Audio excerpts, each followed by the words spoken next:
Today, we are pulling back the curtain on the hidden plumbing of the internet. You know, the really crucial stuff that connects the apps we use every single day to the databases that actually make them work. This is all about how our software learned to talk to data. Have you ever stopped to think about how your food delivery app just knows what you ordered last week? Or how your social media feed is perfectly curated with updates from your friends? Well, the magic behind all of it is a super fast, totally seamless connection to a database. But, it wasn't always this easy. I mean, the change happened so fast, it's kind of mind-blowing. The web started out as just these static pages, like digital brochures. But the real revolution, the game changer, was connecting them to databases. That made websites dynamic, interactive. And that one idea paved the way for the world we have now, where every app on your phone is constantly talking to the cloud to give you a personal, up-to-the-second experience. So here's our game plan. We're going to break down exactly how this connection works. We'll start with the basics, then check out the first attempts at a universal solution. From there, we'll explore the huge ecosystems built by Microsoft and Java. And finally, we'll get into the open source world that totally shook things up. All right, first things first. Let's get a look under the hood and see how this all fits together. So here's the fundamental problem. An app and a database are just built differently. They think differently. An app is all about handling what you, the user, are doing, right? It's about logic. A database, on the other hand, is obsessed with storing and finding data perfectly, every single time. They don't speak the same language, so building a bridge between them that's fast, reliable, and secure, that is absolutely everything. And the most common solution is this three-tier setup. So you, on your phone, the client, tap a button. That shoots a request over to a web server. Think of that server as the middleman, the translator. It takes a request and turns it into a language the database can understand. The database then grabs the info, sends it back up the chain, and boom, it's on your screen. And this all happens in the blink of an eye. Okay, so we've got the basic layout. But with that in mind, how did the industry first try to solve this big translation problem for everybody? In the early days, it was a total mess. You had Oracle, you had SQL Server, you had DB2, tons of them. And if you built an app to talk to Oracle, that's all it could talk to. If you suddenly needed it to work with SQL Server, you had to go back and rewrite a huge chunk of your code. It just wasn't going to work long term. The whole industry needed a standard. And that standard was odbc, which stands for Open Database Connectivity. Honestly, the best way to think about odbc is like a universal travel adapter. The kind you take on vacation. Your application has one plug, the standard odbc plug. And as long as the database you want to talk to provides the right socket, which we call a driver, you're good to go. No rewiring needed. So here's how that magic adapter actually does its thing. Your app sends out a generic request. Then, a piece of software called a driver manager acts like a switchboard operator, looking at the request and plugging it into the correct driver for, say, Oracle or SQL Server. That driver then does the final translation into the database's native tongue. The main point here is your app only has to learn one language, odbc, and the drivers do all the heavy lifting in the background. So if odbc was this amazing universal solution, why didn't the story just end there? Well, as you can probably guess, the big tech companies started building their own, more specialized toolkits. They wanted to create these tightly knit ecosystems to make life even easier for developers on their platform. And we've got to start with Microsoft. Microsoft's whole strategy was about making a seamless experience for their developers.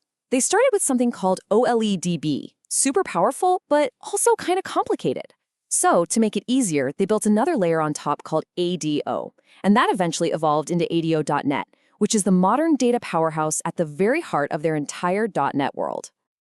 The real magic with the .NET framework is that you get the whole package. ADO.NET works perfectly with all the other Microsoft tools, but its absolute killer feature was something called the dataset. Just imagine a tiny, temporary copy of the database that lives right inside your application. This meant an app could grab a bunch of data, go completely offline, let you work with it, and then reconnect later to sync everything up. For the early web, this was a huge deal for performance. Okay, so while Microsoft was busy building out its world for Windows, a completely different universe was taking shape. I'm talking about Java, and it was built on a totally different idea. So the Java world's response to odbc was, well, JDBC, Java Database Connectivity. It works a lot like odbc, using a standard set of commands and drivers to talk to different databases. But its whole reason for existing was to support Java's core philosophy: write once, run anywhere. The idea was that you could build a Java app using JDBC, and it should run on a Windows machine, a Linux server, a Mac, anywhere, without you having to change a single line of code. And JDBC wasn't alone. It was just one piece of this much bigger puzzle.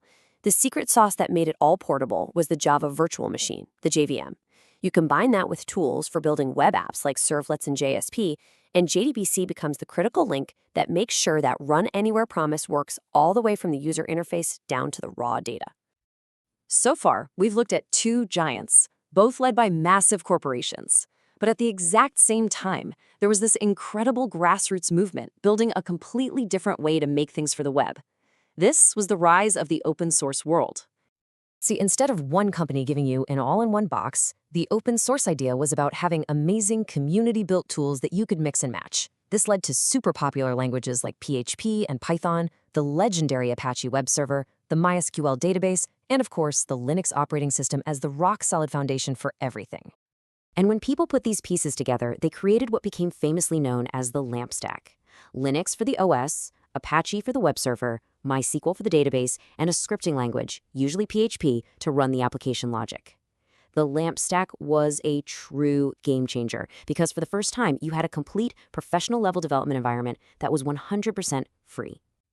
All right, we have covered a ton of ground here, from universal standards to huge corporate ecosystems and scrappy open source stacks.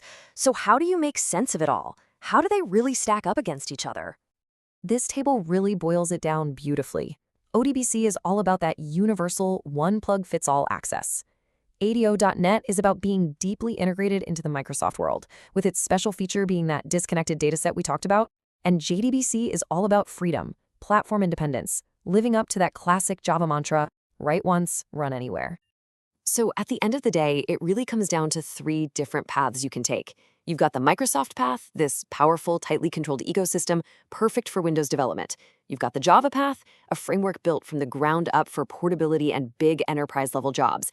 And you've got the open source path, a flexible, community-led approach where you pick and choose the best tools for your specific project.